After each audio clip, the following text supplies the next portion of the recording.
I really think this is a town of the modern day Robin Hood, steal from the snowbirds and give to the valley people. On every account, uh, I'm looking at what's ramping up again is telling people to, right after the Sanderson Ford giveaway, telling people to donate to the Hope Tree or Christmas tree thing for unfortunate Valley families. I don't see how unfortunate they are when everything is seem like geared to take from tourists and people that were snowbirds that settled in their town. I even believe they pay a different tax on houses and properties. But it does, to me, it does seem like the modern day Robin Hood of taking from the snowbirds, giving to the valley people, especially with the Sanderson deal and stuff. And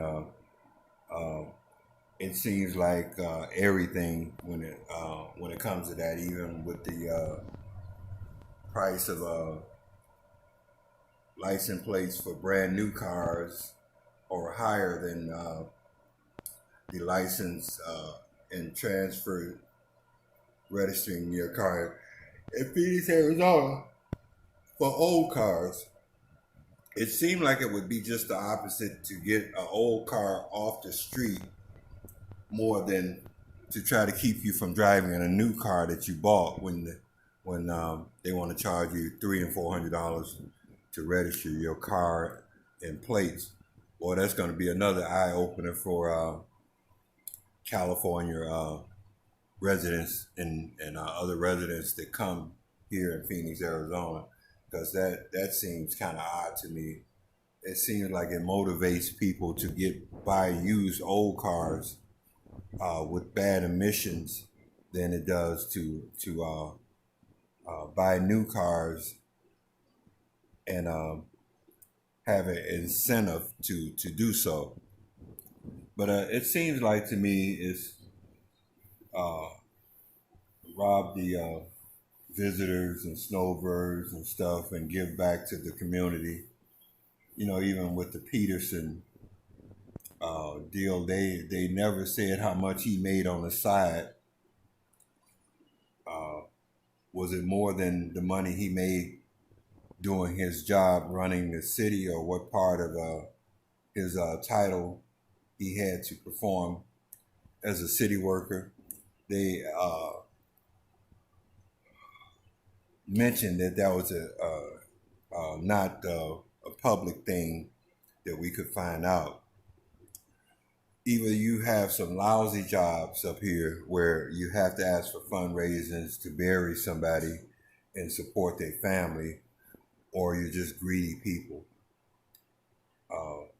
I didn't know that a city official can have two jobs or one job and a legal hustle. With the Mesa chief, that they put a gag order on, it is only not to tell on them doing the wrong thing. With Peterson case, it is only to not tell on them being crooked as he is, by just suspending him without pay for a period of time. If he was anybody else, and I don't care if you think I'm prejudiced or not. If it was anybody else and they were black, he would have been fired from his job. Just like the black police chief, things are real quiet now.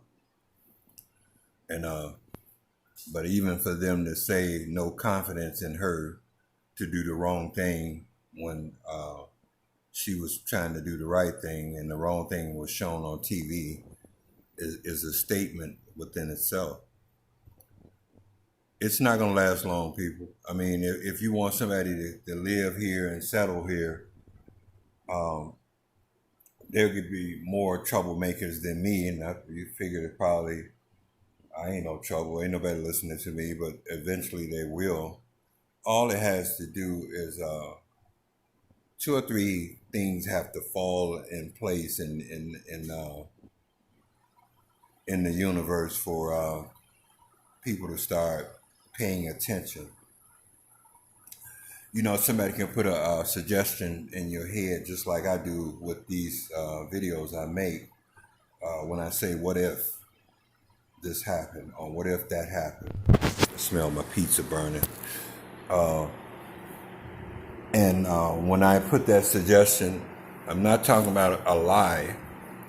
When I put that suggestion in someone's head, like I've been talking about Sanderson Ford for 4 or 5 years, in the VA for 4 or 5 years, saying I had proof how they died on the waiting list, all it takes is another person, an important person, for their relatives to die in that manner.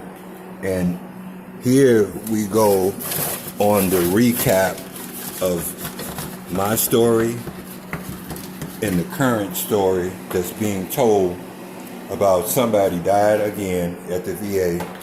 And somebody else mentioned this. And the thing about it, what will happen is, here we go with the news people running to my door asking me, hey, you said you had proof of how these people died. Can we get a story? And I'll say no, because you've known about this story and ignored it to the point where you couldn't ignore it anymore. Hoping that I'll get tired, hoping that I'll just die, hoping that I'll get arrested, hoping that I'll get ran over by a llama in the middle of the street.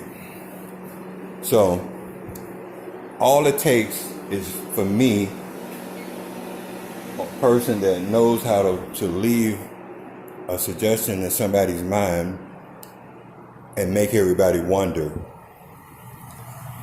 or could it be or couldn't it be? But when you have a whole town plotting to exploit whoever they can, feeling bitter because their life is not that interesting, or town is not that touristy, where people come and make plans to come here after suffering in a long, hard winter.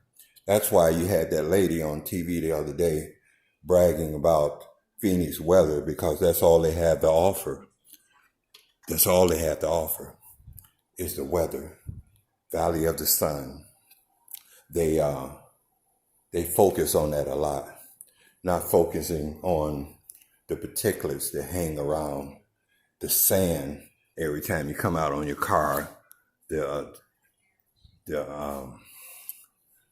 how bad it is for people with sinus problems and asthma and different things like that. How they made a lot of people that, well, they didn't make them, ran it in the Tillman runs a lot.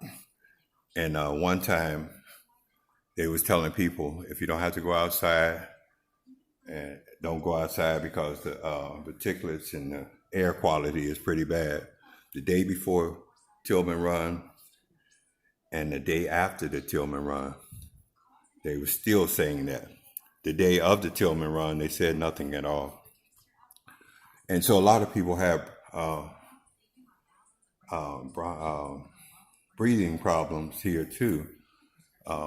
And they don't mention that. You know, they don't mention anything, honestly, in a bad light about Phoenix, even with the shootings and stuff like that. If it's not caught nationally, you'll never hear about it. And a person that lies to hide a mistake, he has then made 2 mistakes. And so I think it's the modern day Robin Hood, steal from the snowbirds and give to the community people. Thank you.